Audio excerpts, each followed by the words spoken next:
Baltimore, 1990. On a street where everyone knows your name, an 8-year-old girl with a song in her heart walked the last block home and vanished into thin air. Her grandmother cried for help, but was met with a wall of disbelief and bureaucratic excuses. For 13 months, a quiet man sat on his porch, a predator hiding in plain sight, while the city looked everywhere but next door. This is not a story of a rescue. This is the story of a forgotten girl who, abandoned by the adults who should have protected her, became the hero she so desperately needed. Before I begin, thank you for watching. I'd love to know in the comments where you're watching from and what time it is there. It means a lot to know you're here, sharing these stories with me. We're in this together. Now let me tell you the story. The bond between Jada Williams and her grandmother, Eleanor, was woven from the strongest threads in the universe: love, routine, and the shared joy of a hymn sung in harmony. Every Tuesday and Thursday, as the afternoon sun slanted gold across the cracked Baltimore sidewalks, Eleanor would walk Jada the 3 blocks to the First Community Church for choir practice. And every evening, as twilight painted the sky in shades of bruised purple, she would be there, waiting by the heavy oak doors to walk her home. This walk was their ritual. It was a sacred, unchangeable part of their week. It was during these walks that Jada, a naturally quiet and observant child of 8, would share the small, important details of her day. The new song they were learning, the funny shape of a cloud, the discovery of a loose tooth. Eleanor, her hand a warm, steady presence in Jada's own, would listen with the focused attention of someone for whom these small reports were the most important news in the world. Their life together was a small, peaceful island in the bustling, often chaotic, ocean of the city. Eleanor had raised Jada since she was a baby, and their little house was a sanctuary of warmth, the scent of baking bread, and the soft hum of gospel music on the radio. Jada's world was safe. It was predictable. And at the center of it was her grandmother's unwavering, protective love. The disruption to the routine began with a phone call. Eleanor's sister, miles away on the other side of the city, had had a fall. The call was frantic, the details sparse, and Eleanor, her heart torn in two, had to make a choice. Jada's choir practice was almost over. It was just 1 block from the church to their house, a single, familiar stretch of pavement she had walked 1,000 times. "Jada, honey," Eleanor had explained over the phone to the choir director, her voice tight with worry. "You tell her to walk straight home, no stopping. I have to go see about her Aunt Clara. I'll call the house as soon as I get there." Jada received the message with a solemn nod. She was a responsible girl. She knew the rules. As she stepped out of the church doors, the evening air was cool and familiar. She clutched her music folder to her chest and began the short journey. The street was alive with the comfortable sounds of evening, the distant bark of a dog, the laughter of kids playing stickball in an alley, the rhythmic squeak of a porch swing. She walked with a confident, purposeful stride, her small figure a familiar sight on this street. She passed the Jacksons' house, with its overgrown rose bushes, and the Garcia's house, where the smell of frying onions always hung in the air. She was almost home. There was just one more house to pass, Mr. Brooks's house. Lionel Brooks was a fixture on the block, but not a part of it.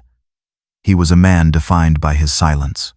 He sat on his porch most evenings, a still, solitary figure, watching the world go by with an expression that was neither friendly nor unfriendly.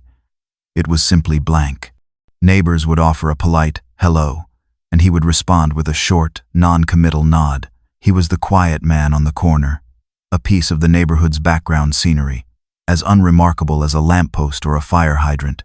As Jada approached his house, Lionel was on his porch, as usual, but tonight he broke his routine of silence.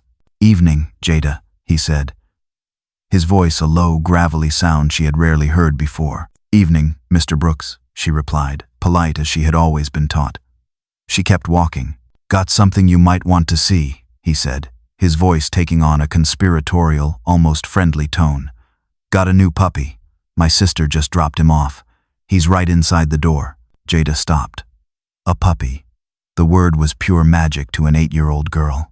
She looked at his face. He was smiling, a rare, thin smile that seemed to fight with the rest of his features. It didn't look quite right, but he was a neighbor. He was a grown-up, and he had a puppy. Her grandmother's instruction, "walk straight home," echoed faintly in her mind, but it was drowned out by the exciting, irresistible pull of the promise. "Just for a minute," she thought. "Okay," she said, her voice a small, excited whisper. She walked up the 3 concrete steps to his porch.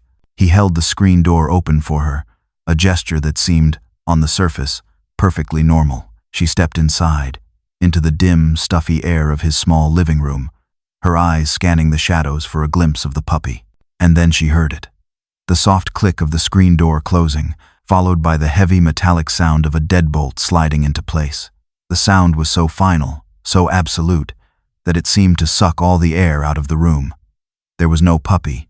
There was only the quiet man, standing between her and the door, his thin smile gone, replaced by the blank, empty expression she knew so well. Eleanor's hands were trembling as she dialed 911. Her trip to her sister's had been a false alarm, a bad sprain, not a break, but the relief she had felt was instantly annihilated by the cold, silent dread that greeted her when she returned home. Jada wasn't there. The house was empty. She had called the church. She had called the neighbors. Panic, cold and sharp, was beginning to claw its way up her throat. It had been over an hour. This was wrong. This was all wrong. The 2 officers who arrived were not the saviors she had prayed for. They were 2 men at the tail end of a long, thankless shift, their faces etched with a weary, professional boredom. They walked into her living room with the slow, deliberate pace of men who had seen this 100 times before and expected to see it 100 times more. Eleanor explained the situation, her voice tight with a carefully controlled terror.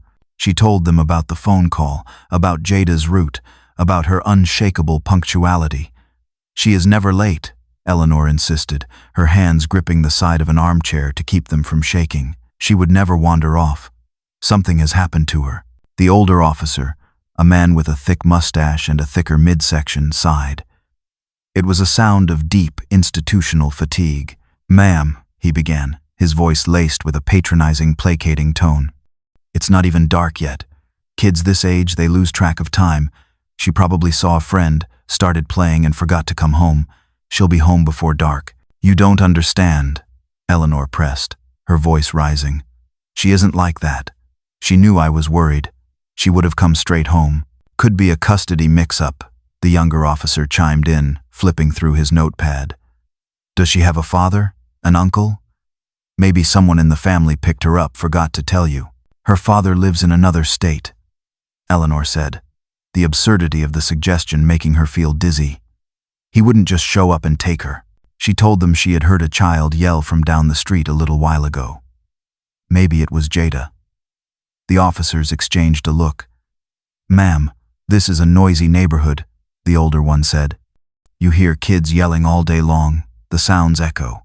You probably misheard." They asked for a description of what Jada was wearing. Eleanor, her mind a frantic blur, described the blue dress with the white flowers, her church shoes. "We can't issue an alert based on that," the younger officer said with a shrug. "It's not a clear enough description. We need more to go on." It was a wall. A solid, impenetrable wall of excuses. Each of her desperate pleas for help was met with a calm, reasonable, and utterly infuriating dismissal. They were not investigating a disappearance. They were managing a frantic old woman. Their refusal to act, their calm, bureaucratic indifference, was a gift to the man in the house down the street. It was a gift of time. A gift of control. And it was a gift that was being paid for with every second of Jada's stolen life. Jada's world, once a place of light and song, had shrunk to the dimensions of a cluttered 10 by 10-foot basement. The air was thick with the smell of damp earth, mildew, and something else, a sour, stale scent that was uniquely Lionel's. A single, bare bulb, dangling from a frayed wire, cast long, menacing shadows that made the stacks of old newspapers and broken furniture look like crouching monsters. Her initial, terrified screams had been met with a swift, shocking violence. Lionel had backhanded her across the face, the force of the blow sending her sprawling to the dusty concrete floor. His eyes, in that moment, were not angry. They were cold, dead things. "There will be no noise," he had said, his voice a low, flat command.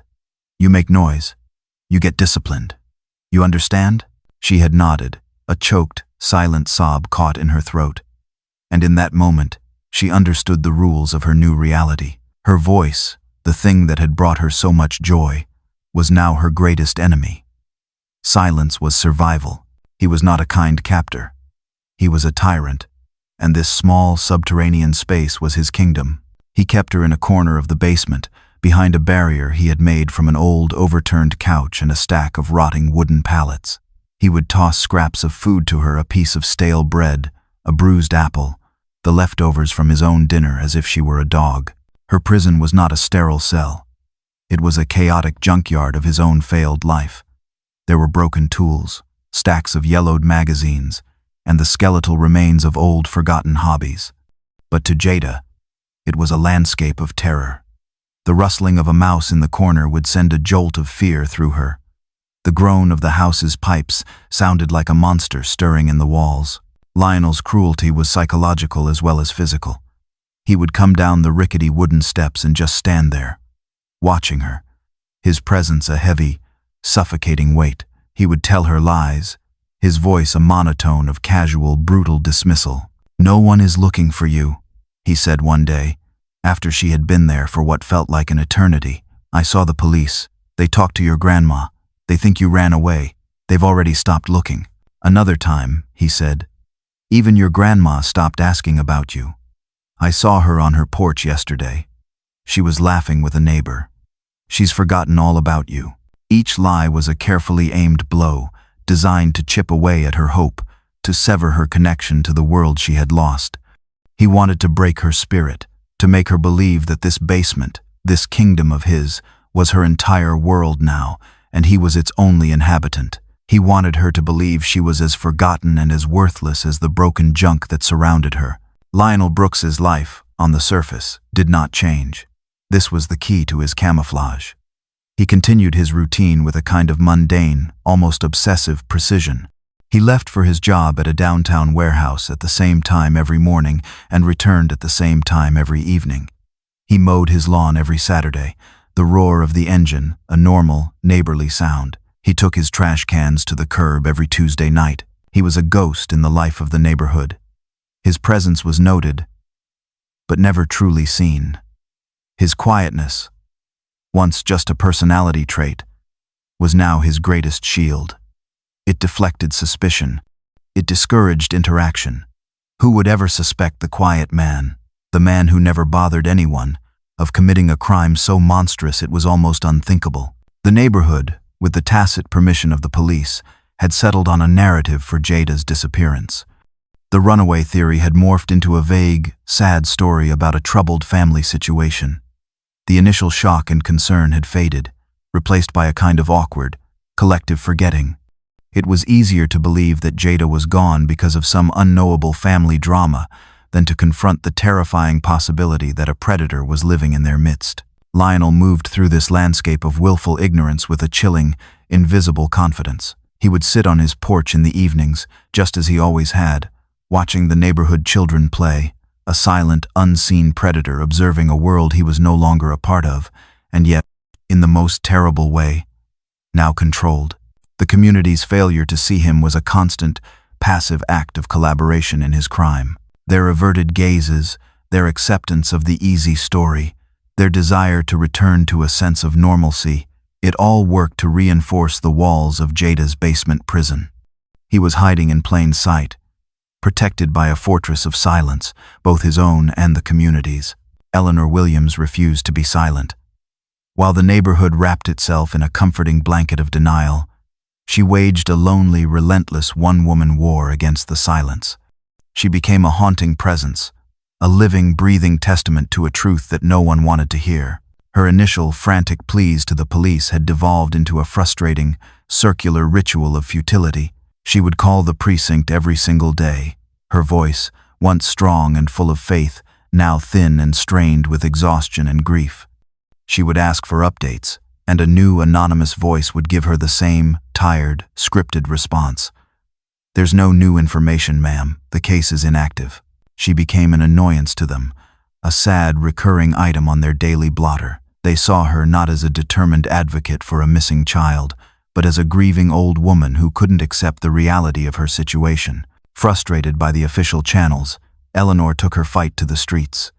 She used her meager savings to print her own flyers.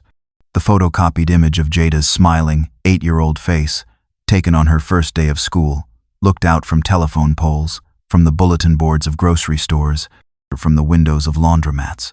Missing. The bold letters read, "Jada Williams, have you seen my granddaughter?" The flyers were a constant, silent scream in a city that had grown deaf. They would get rained on, the ink bleeding like tears. They would be torn down or covered over with advertisements for concerts and politicians. But for every one that was destroyed, Eleanor would put up 2 more. She walked the neighborhood every day, her own face now a familiar, tragic mask. She would stop people on the street, her eyes pleading, and ask them to try to remember, to think back to that one specific evening. Had they seen anything? A strange car? An unfamiliar person? She was met with a wall of pity and discomfort. Her neighbors, who had once been her friends, now avoided her gaze. Her grief was too loud, too persistent. It was a painful, inconvenient reminder of the darkness that had touched their quiet street, a darkness they were desperate to forget. She was a ghost, haunting them with a memory they no longer wanted to carry, but she would not, could not, let them forget. Her lonely, thankless war was the only thing that kept the last, flickering ember of her granddaughter's memory alive in a world that had already pronounced her gone. In the suffocating darkness of the basement, a profound transformation was taking place. The initial, all-consuming terror that had paralyzed Jada began to recede, not disappearing, but crystallizing into something else. It was a cold, hard, and incredibly focused state of observation. She was a prisoner, a victim, but she would not be a passive one. If no one was coming to save her, she would have to learn how to save herself. Her brilliant, analytical mind, once used to solve math problems and memorize hymn lyrics, was now turned to a single, all-consuming task: the study of her captor. Lionel Brooks became her science project, her puzzle, the subject of a meticulous, life-or-death investigation. She learned his rhythms, the predictable, mundane routine that was the scaffolding of his secret life. She knew, from the sound of his heavy work boots on the floorboards above, the exact moment he left for work in the morning and the exact moment he returned in the evening. She learned to distinguish the sound of his footsteps from the groaning of the pipes, the slam of his car door from the rumble of a passing truck. She studied his moods, which were almost entirely dictated by the contents of the brown bottle he brought home with him every night. She learned that the early evening Lionel was tense, angry, and prone to sudden violent outbursts. This was the most dangerous time. But as the night wore on, as he drank more, he would change. His anger would dissolve into a thick, syrupy stupor. This was the most crucial discovery of all. His nightly ritual of drinking himself into oblivion was not just a habit. It was a weakness. She would listen to the sounds from above, the murmur of the television, the clink of the bottle against a glass, the increasingly loud, slurred muttering he would engage in with himself. And then, the final, most important sound, the heavy, rhythmic snoring that signaled he had passed out, usually in his armchair in the living room. His drunkenness was her window of opportunity. It was the one time when his absolute control was compromised, when the tyrant was just a sleeping, pathetic man. This knowledge became the cornerstone of her plan, the single, exploitable flaw in the architecture of her prison. She was no longer just a frightened little girl. She was a strategist, a hunter, patiently, silently, studying the monster in his lair, waiting for the perfect moment to strike. The discovery was an accident, a small, hopeful anomaly in a universe of grim, unchanging reality. One day, while listlessly pushing around a pile of old, discarded junk in her corner of the basement, Jada's hand brushed against a section of the wall that felt different. It was a small, metal ventilation grate, low to the floor, mostly hidden behind a stack of rotting cardboard boxes. It was old, covered in a thick layer of dust and grime. Its screws rusted a deep, angry orange. She pushed the boxes aside. The grate was about the size of a shoebox, a small, dark mouth in the concrete foundation. Hope, a feeling she had long since learned to suppress, surged through her with a force that was almost painful. She pressed her face to the cold metal, her fingers curling around the bars. She could feel a faint, cool draft of air from the other side. It smelled of damp earth and freedom. She pulled at the grate, her small hands straining, but it wouldn't budge. The rusted screws held it fast. For a moment, despair washed over her. It was a door, but it was a locked door. But then, the analytical part of her brain, the part that had been honed by months of silent observation, took over. It was a problem to be solved. She examined the grate, her fingers tracing the outlines of the 4 screws that held it in place. They were old, flathead screws, the kind a simple, straight piece of metal could turn. The grate became her new reality, the singular focus of her existence. It was a tangible, solvable problem in a world of insurmountable, abstract terror. It was a secret. It was a project. And it was a plan. The little girl who had once dreamed of singing in a choir now had a new, more urgent, and far more dangerous ambition. She was going to become an escape artist. The tool presented itself in the most unlikely of forms. It was in a pile of her captor's discarded junk, a box of old, broken toys from Lionel's own, long-forgotten childhood. Among the headless plastic soldiers and the 3-wheeled toy cars, she found it. The handle from a small plastic shovel, the kind that comes with a child's beach pail set. It was made of a hard, brittle plastic, about 4 inches long. It was not much, but its end was flat and thin, just narrow enough to fit into the rusted slot of the screws on the grate. It was a pathetic, flimsy thing, but in her world, it was the key to the kingdom. Her secret project began that night. The routine was terrifyingly precise. She would wait, her body coiled in the darkness, listening to the sounds from above. She would wait for the television to go silent. She would wait for the snoring to begin, that deep, rattling sound that was her signal, her starting gun. Only then would she move. She would crawl silently from her corner to the hidden grate. Her heart would be a frantic, hammering drum in her chest, every creak of the floorboards above sending a jolt of pure terror through her. With her makeshift screwdriver, she would begin her work. The process was agonizingly slow. The screws were rusted tight, fused to the metal by years of damp and neglect. She would fit the plastic handle into the slot and push, using all of her small body's weight, her muscles straining, her breath held tight in her chest. For the first few nights, nothing happened. The screws wouldn't budge, the plastic handle would slip, scraping her knuckles raw, but she was persistent, she was patient. And finally, one night, she felt it.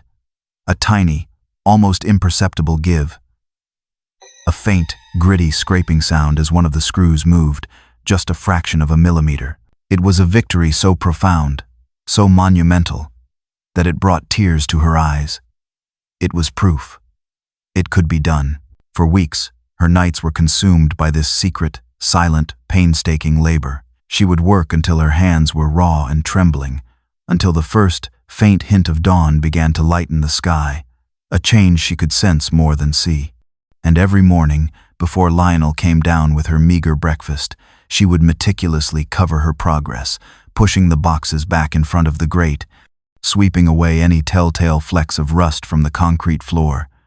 She was a spy, a saboteur, a prisoner of war, silently, patiently, brilliantly, digging her way to freedom. The night the monster almost discovered her was the night her resolve was forged from simple hope into tempered steel. It was late, well past midnight, and Jada was deep in her work, her focus absolute.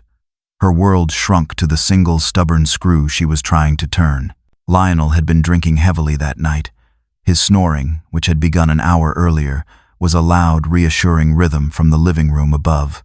It was the soundtrack of her safety, the permissive lullaby that allowed her to work. Suddenly, the snoring stopped. Jada froze, the plastic handle still clutched in her hand. A floorboard creaked directly above her. He was awake. He was moving. She heard his heavy, unsteady footsteps stumbling across the living room floor, then the creak of the basement door opening. Panic, cold and absolute, seized her. He was coming down. She scrambled back to her corner, her mind a white-hot blur of terror. She didn't have time to cover the grate. The boxes were still pushed aside, her secret project exposed in the dim light of the single bare bulb. She heard him fumbling his way down the rickety wooden steps, his movements clumsy and uncoordinated. He was muttering to himself, his words thick and slurred. He wasn't coming for her.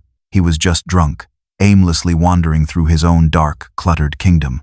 He stumbled into the main area of the basement, his large frame silhouetted against the faint light from the open doorway at the top of the stairs.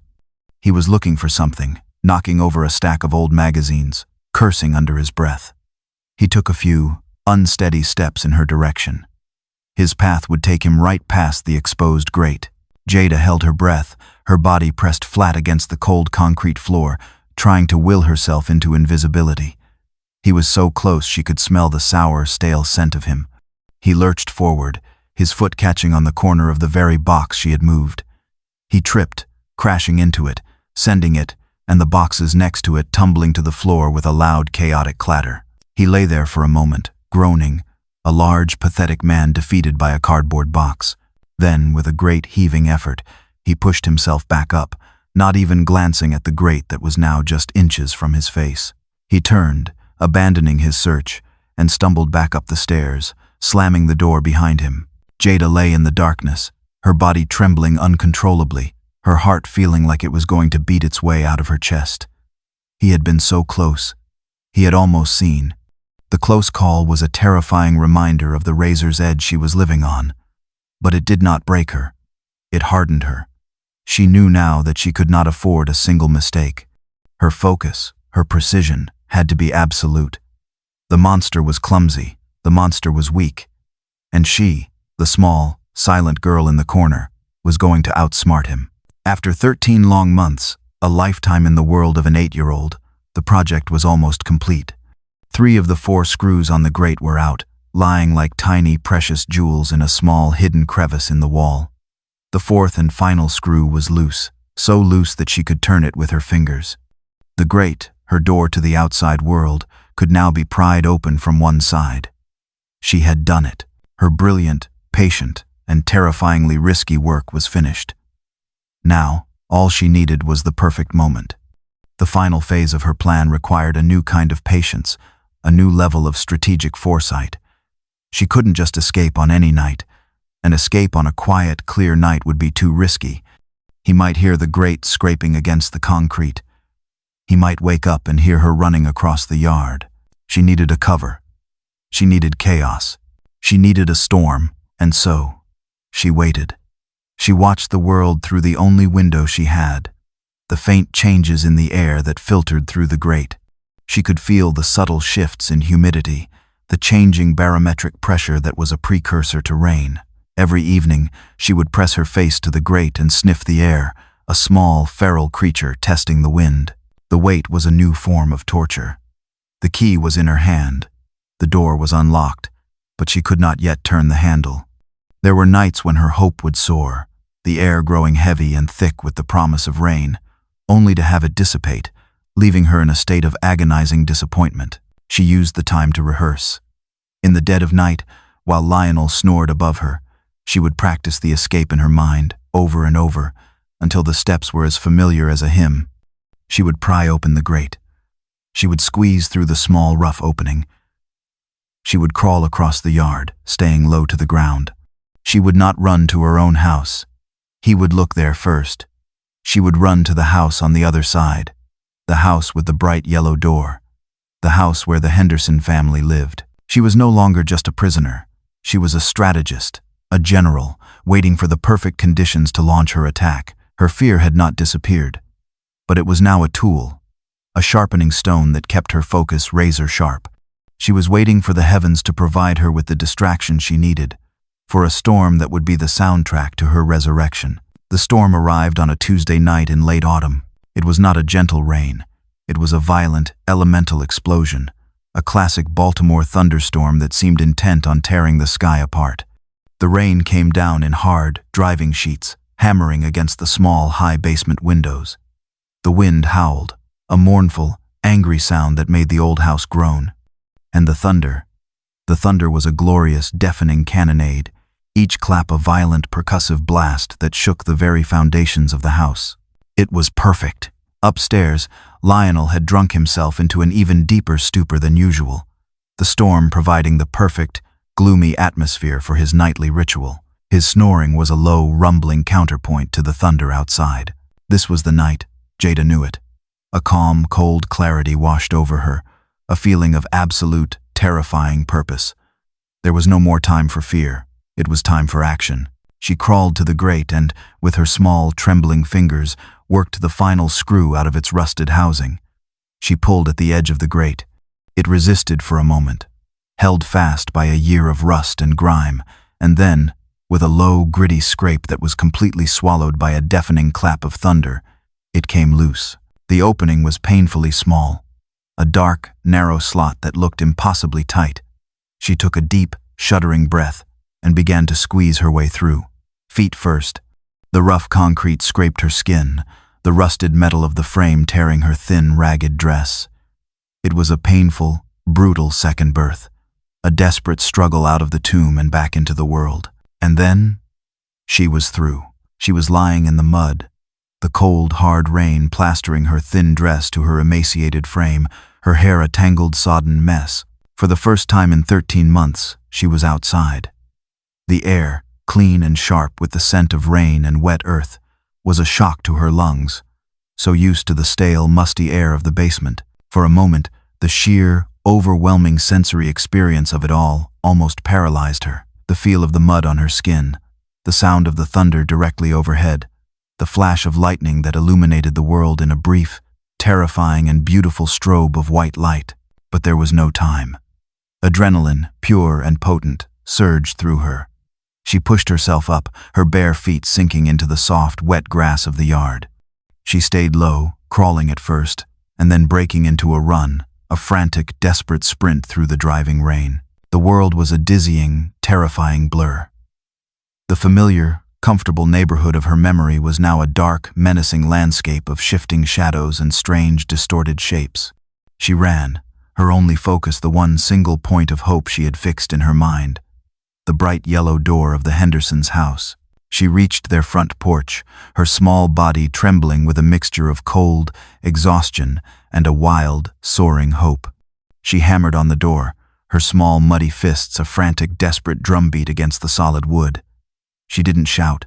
Her voice, so long silenced, wouldn't come. She just hammered, pouring the last of her strength into the simple, physical act of making a sound. Inside, a light flickered on. She heard the muffled sound of a voice, then the scrape of a deadbolt being undone. The door opened. Mr. Henderson, a kind, middle-aged man she remembered from a lifetime ago, stood in the doorway, his face a mask of sleepy confusion. He stared down at the small, ragged and terrified creature huddled on his porch. For a moment, he didn't recognize her. She was a ghost, a feral child of the storm. And then, he looked into her eyes, and in those wide, terrified eyes he saw it. The flicker of the little girl who used to sing in the church choir, the little girl who had vanished from their world over a year ago. "My God," he whispered, his voice thick with a dawning, horrified comprehension. "Jada?" The arrival of the police this time was different. There were no calm, dismissive excuses. There was only the stunned, horrified silence of men confronting the absolute, undeniable evidence of their own catastrophic failure. They found Jada wrapped in a warm blanket in the Hendersons' living room, her small body still trembling, her eyes wide and haunted, and she told them her story, her voice a low, raspy whisper, but her words clear, precise, and utterly damning. "Mr. Brooks," she said, her gaze fixed on a point in the middle distance. "He locked me in his basement." The arrest was swift and silent. The police swarmed Lionel's small, quiet house, the flashing red and blue lights of their cruisers a violent, belated intrusion on the street's comfortable silence. They found Lionel passed out cold in his armchair, an empty bottle on the floor beside him, completely oblivious to the storm, both outside and the one that was about to break over his life. They led him out in handcuffs, a confused, pathetic man, the tyrant of the basement now just a common, drunken criminal. The neighbors, drawn from their homes by the commotion, stood in the rain, their faces a mixture of shock and a dawning, sickening guilt. They stared at Lionel, the quiet man, the harmless eccentric, and then at the small, blanket-wrapped figure of the girl being gently guided from the Hendersons' house to an ambulance. She had been there, the whole time. She had been just a few feet away, trapped in a silent hell, while they had lived their lives, mowed their lawns, and averted their gazes. The final, powerful image of the story is not of Lionel's arrest or the community's shame. It is of Jada, safe in the warm, brightly lit interior of the ambulance, her grandmother holding her in an embrace so tight it seemed as if she were trying to physically fuse them back together to ensure they would never be separated again. Jada had survived, but she was not a victim who had been rescued. She was not a lucky child who had been found. She was a hero, a brilliant, courageous, and resilient little girl who, when every adult and every system in her life had failed her, had found the strength and the intelligence to save herself. Her escape was not a miracle. It was an act of pure, breathtaking genius, a testament to the indestructible power of a single, small voice that refused, against all odds, to be silenced forever.